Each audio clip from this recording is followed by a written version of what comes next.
Good morning, all of you.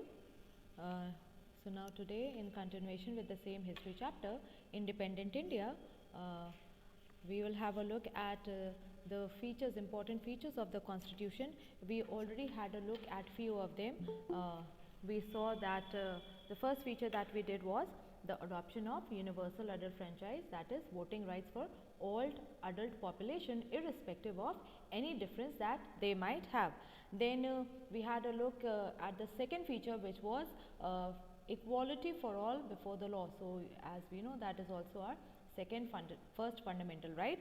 So that is what we did, that under the constitution which we adopted for our country, there was equal rights for all people irrespective of any difference that they might have on the basis of religion, caste, creed, gender, social status, education, or whatever it may be. Then we had a look at that our constitution, it offers some special privileges for people, the poorest people, people who have been disadvantaged, discriminated for long.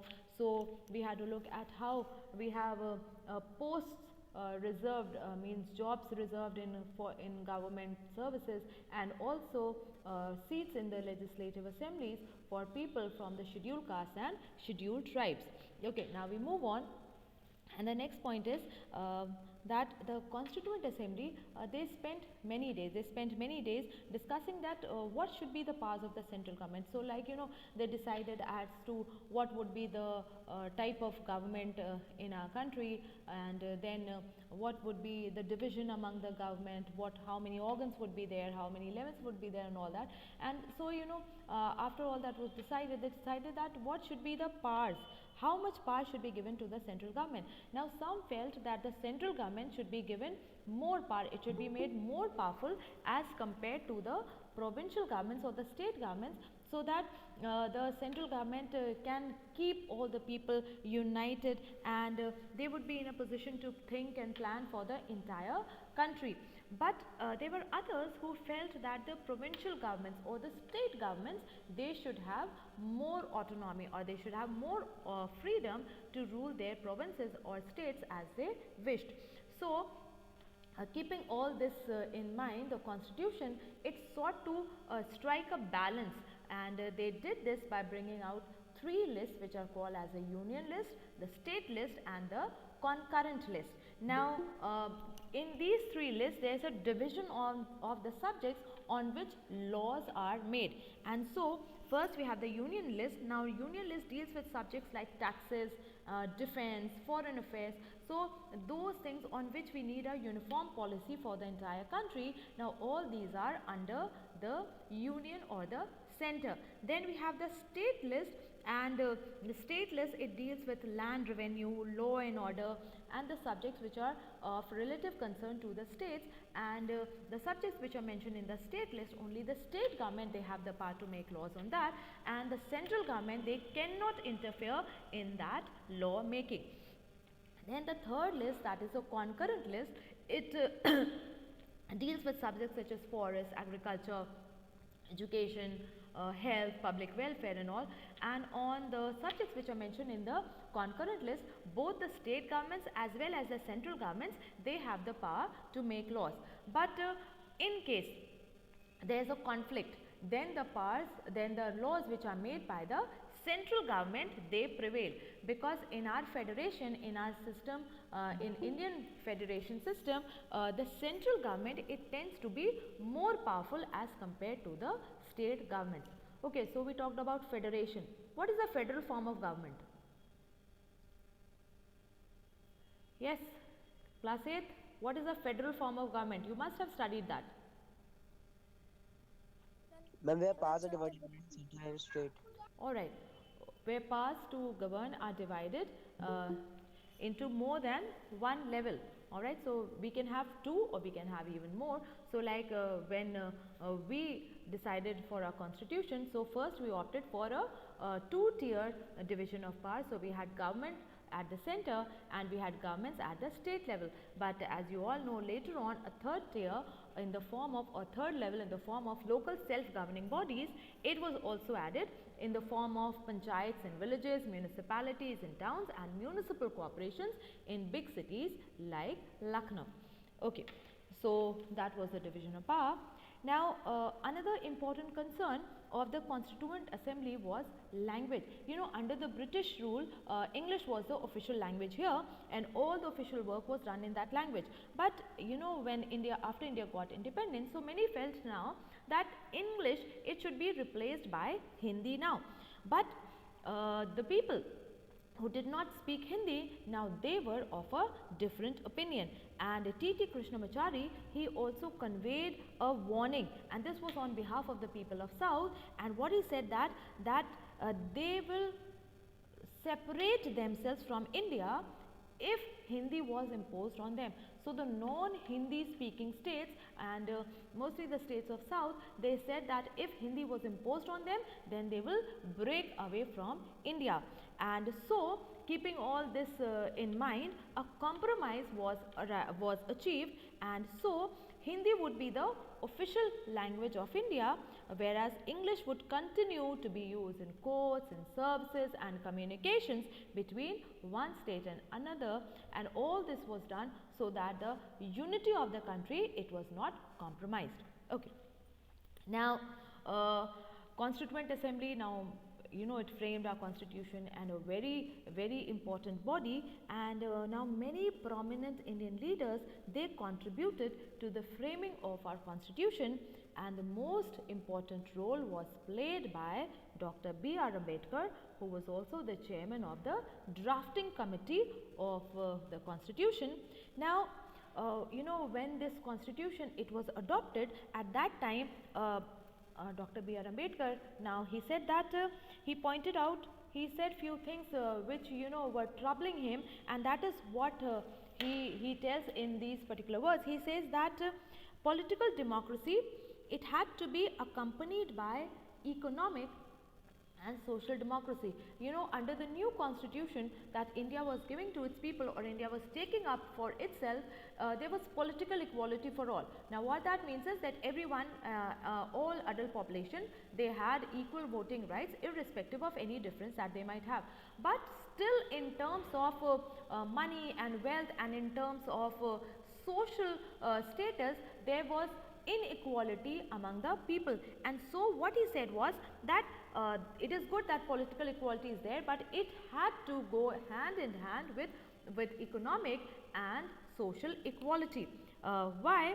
Because he said that, you know, giving the right to vote to all the people, now that will not lead to the removal of inequalities among the rich and poor. Now if you want to remove the inequality between rich and poor, and between the high caste and the low caste, now just providing equal rights to the people, now that alone would not be able to do it.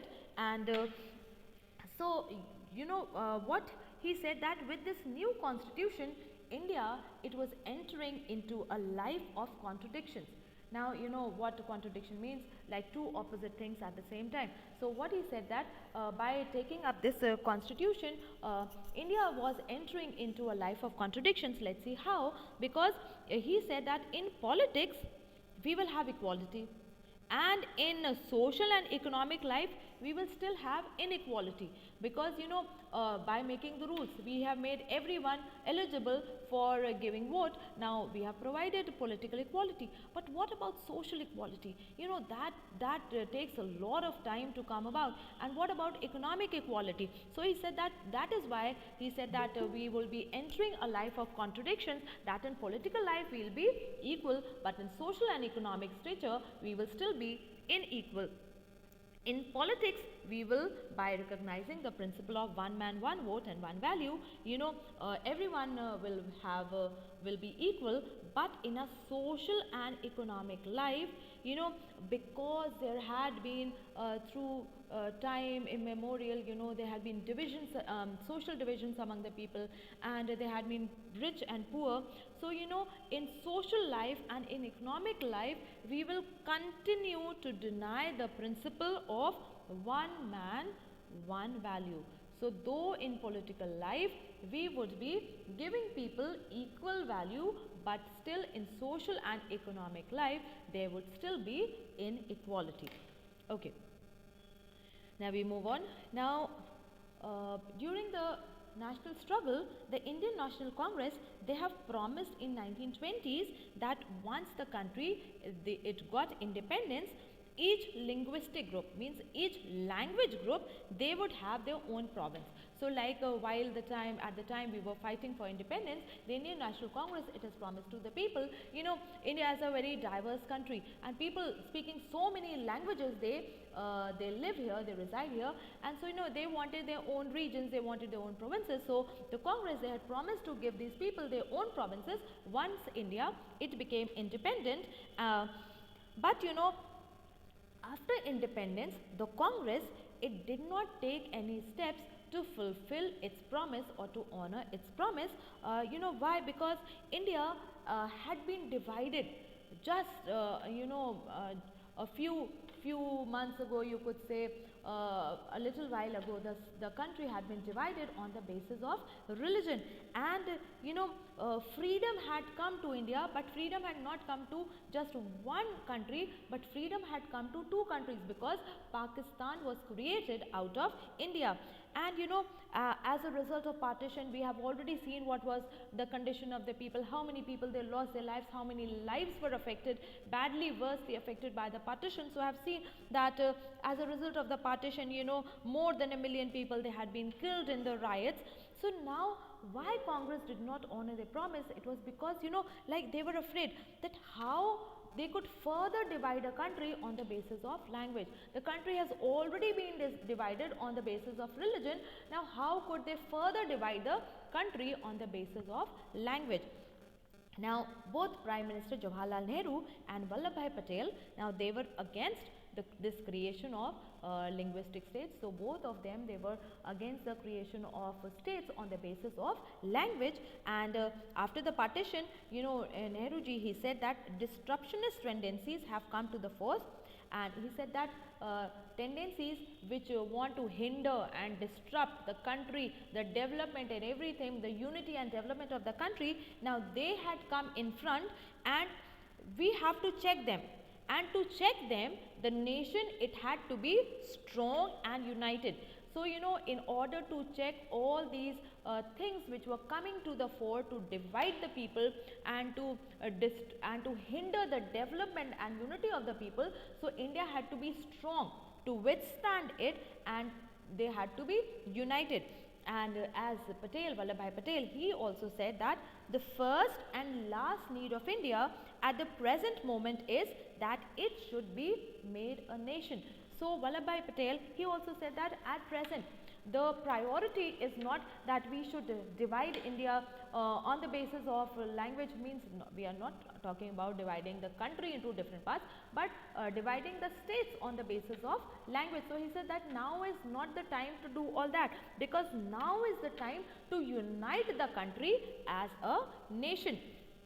And he continued saying that everything which helps the growth of nationalism, everything which comes forward to help in developing this feeling of oneness and unity and love for the country, now that has to come to the fore, to the front, and everything that can bring about obstacles in the way of unity, now that has to be rejected. So according to these people, the creation of linguistic states, now that could hinder the unity of the country, and so that has to take a backstage, and the unity of the country, it had to come in the front.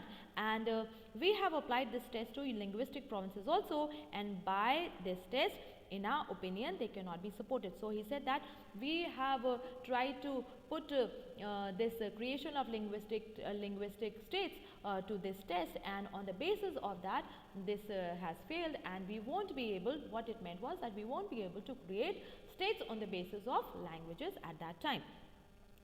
But the Kannada, the Malayalam and the Marathi speaking people, now they had all looked forward that once India was independent, they will have their own state.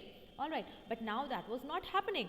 And so a veteran Gandhian, why a veteran Gandhian, means a person who followed the principles of Gandhiji. Now he was named Potti Siriramulu. Now he went on a hunger strike demanding the formation of Andhra state. So, you know, he said, okay, till the time state of Andhra is not given to us, he went on a hunger strike.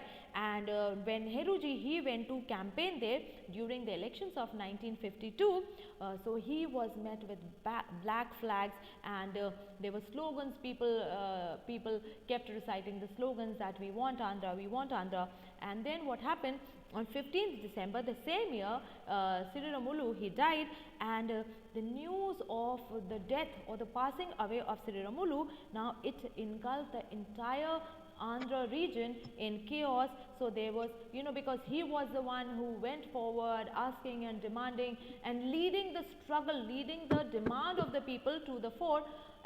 But now he was dead, so now the whole region of Andhra, it was in chaos, it was in conflict, and the protests, now they were so widespread, means throughout the region the people were protesting for the creation of Andhra state, that finally the central government, it was forced to give into their demand, because there had been so many conflicts and chaos and protests in the Andhra region. And so on 1st October 1953, the new state of Andhra Pradesh, it came into being. Now, so Andhra Pradesh was created. Now, if one state is created, then why will the others stay mum? Why will they not speak? And so the other communities, they also started to demand for their separate states. So in 1956, a state reorganization commission, it was set up. And what was the job of this commission? To draw again the provincial or the state boundaries, to form provinces of Assamese, Bengali, Oriya, Tamil, Malayalam and Telugu speakers respectively. So the work of the State Reorganization Commission was to draw new state boundaries, so that they have different states for different language speaking people. And the Hindi speaking people of North India, now that was also broken up into several states. And a little later in 1960, Bombay, it was also divided for the Marathi and Gujarati speakers. So Maharashtra and Gujarat, they came into being. And in 1966, the state of Punjab, it was also divided into Punjab and Haryana, Punjab for the Punjabi speakers and Haryana for the Haryanvi speakers. So that is how the linguistic states, they came into being, or the creation of states on the basis of language, it came into being. Okay. Yes, so is it clear? Any confusion, class? No, ma'am. All right. So that is all for today.